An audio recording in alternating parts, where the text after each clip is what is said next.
Assalamualaikum warahmatullahi wabarakatuh, teman-teman yang baik. Eh, Pada kesempatan ini, Sekolah Minggu Teater muncul untuk menyampaikan atau kita berdiskusi tentang teater virtual sebagai sebuah pengantar yang pada hari ini kita lakukan. Namun sebelumnya saya ingin menyampaikan permohonan maaf yang sedalam-dalamnya karena sedianya dilaksanakan pada tanggal 15, namun karena ada usaha agar sekolah ini dijalankan melalui streaming langsung, namun karena YouTube itu juga membutuhkan waktu untuk melakukan penyesuaian terhadap akun yang kita gunakan. Oke, kita lupakan saja kendala itu. Memang rencananya juga akan dilakukan rekaman, namun karena berbagai permintaan supaya live streaming, maka diupayakan sekuat tenaga. Ada upaya ataupun permintaan supaya lewat media Zoom, namun karena berbagai hal juga itu tidak bisa dilakukan. Pertama, sekolah Minggu Teater ini menggunakan metode penanggalan pelaksanaannya itu berdasarkan tanggal dan bulan. Jadi kalau misalnya 15 Oktober itu bisa dimulai pukul 8 lebih 15, atau bisa juga dimulai pada pukul 15 lebih 8 menit. Itu sudah diupayakan, namun karena teknis dari pembuatan streaming YouTube itu memerlukan waktu yang cukup panjang, maka pertemuan ini kita lakukan dengan metode rekaman. Baik teman-teman, bicara teater virtual yang ditulis oleh Gabriel Giannacci, kita disadarkan pada banyak hal tentang posisi dari teater virtual itu. Dalam banyak diskusi kita mendengar bahwa teater virtual di Indonesia itu dipengaruhi oleh kondisi pandemi. Ini yang selalu menimbulkan pertanyaan bagi saya, sebegitu dahsyatnya pandemi itu sehingga memunculkan satu metode teater yang namanya teater virtual. Ini yang menyebabkan saya bertanya-tanya, apa sedemikian derasnya pengaruh dari kondisi pandemi atau di Jawa disebut sebagai pagebluk itu. Kalau kita melihat apa yang ditulis oleh Giannacci ini, dunia virtual itu sudah tumbuh jauh, mungkin 1-2 dasawarsa yang lalu. Namun waktu itu tidak didasarkan oleh kondisi pandemi, tetapi kondisi pertumbuhan teknologi dan kebermanfaatan teknologi itu dalam kehidupan sehari-hari. Baik, sebelum memulainya silakan teman-teman ingin ngopi-ngopi dulu atau sambil menikmati suasana hari ini, silakan.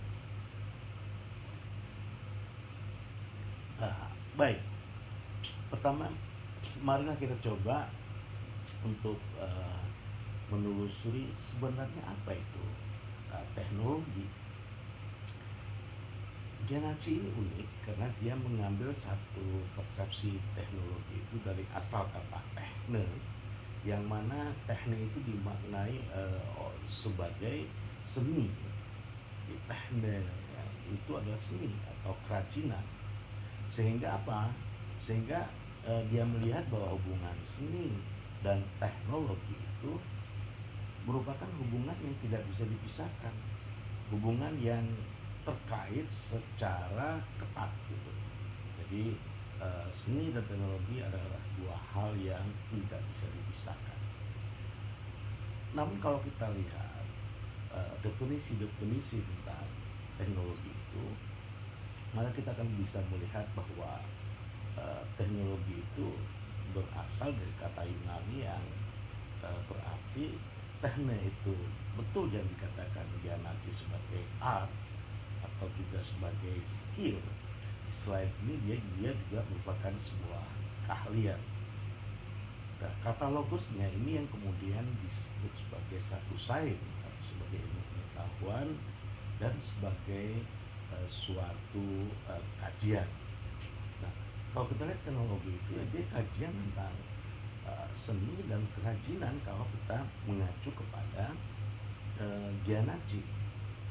Namun demikian kalau kita tarik ke belakang lagi, eh, teknologi itu dimaknai sebagai sekumpulan pengetahuan ilmiah. Nah ini kalau kita merujuk pada KBBI, dia juga merujuk kepada Judet dan Perrin yang ditulis tahun 71 menyebutkan bahwa teknologi sekumpulan pengetahuan ilmiah dan juga mesin dan juga disebut sebagai perkakas dan juga kemampuan organisasi produksi yang dikelola secara sistematik. Jadi di sini ada unsur pengetahuan, ada unsur alat, ada unsur kapasitas ya, untuk memproduksi. Kemudian ada unsur dilakukan secara sistematik dan efektif. Nah, ini yang kemudian disebut sebagai teknologi. Samping itu juga ada beberapa tokoh yang menulis tentang teknologi itu sebagai sesuatu keseluruhan, ya, keseluruhan dari upaya untuk melakukan suatu kebaikan. Dia juga ada unsur perkakas di dalamnya, ada unsur proses, unsur metode, unsur teknik, ya, prosedur dan unsur-unsur pelayanan gitu. Nah, ini kita lihat dari buku yang ditulis oleh Bayraktar misalnya. Kemudian ada aspek lain yang dilihat oleh Gainer misalnya. Tadi yang melihat teknologi itu meliputi apa saja yang memberikan satu penyatuan terhadap sumber dan juga merupakan satu produk ya, dan satu pelayanan. Kemudian kita lihat lagi ada namanya Khalil misalnya. Dia menyebutkan teknologi sebagai all the knowledge, product, proses, tools, ya, metode. Dia juga menggabungkan pendapat-pendapat yang lain. Tetapi di sini yang agak berbeda adalah satu sistem, ya, teknologi itu sebagai suatu sistem. Jadi kalau kita melihat di sini bahwa teknologi itu dipahami dengan cara pandang yang berbeda-beda. Dalam Gianacci kemudian melihat bahwa teknologi sebagai suatu bentuk seni. Nah, ini ya oke, sambil menikmati diskusi ini silakan untuk sambil catilan dan sebagainya. Jadi Gianacci melihat bahwa teknologi sebagai suatu bentuk seni. Ya. Nah di sini dia kemudian memberi contoh bagaimana teknologi itu mempengaruhi produksi dari suatu seni. Dia mengambil contoh Meyerhoff. Dia mengatakan bahwa Meyerhoff itu dengan biomekanik merupakan satu interaksi antara biologi dan teknologi. Nah untuk Meyerhoff ini nanti akan saya buatkan suplemen khusus berbicara tentang Meyerhoff dan biomekanik. Ya, nanti kita akan perdalam ini setelah sekolah minggu ini bicara soal teater virtual yang ditulis oleh Gianacci. Kemudian Gianacci juga memberikan satu sampel teknologi sebagai bentuk seni itu pada bonekanya Oscar Schleimer. Nah, ini juga menarik, di mana dia menyebutkan bahwa tubuh diubah menjadi mesin melalui penggunaan kostum panggung yang terdiri dari bagian-bagian sistem mekanis. Nah, ini juga saya pikir menarik, sampel ini, dan ini akan saya jadikan suplemen juga setelah sekolah minggu teater ini bicara teater virtual. Jadi ada dua suplemen ketika Gianaci ini bicara soal teknologi sebagai bentuk seni, di mana nanti kita akan membahas tentang Meyerhold, dan juga kita akan membahas boneka dalam konteks Schleimer. Kemudian kita beranjak pada teknologi sebagai sarana untuk bergerak maju dalam wacana estetik, atau juga dalam konsepsi estetika. Teknologi sarana untuk bergerak pada atau bicara soal wacana-wacana estetika kita.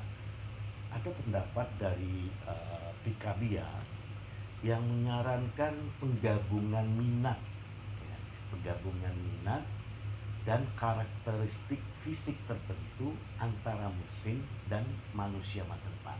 Nah, ini Picabia menarik soal sarana, ya, teknologi sebagai sarana itu sebagai penggabungan minat dan karakteristik fisik tertentu antara mesin dan manusia masa depan.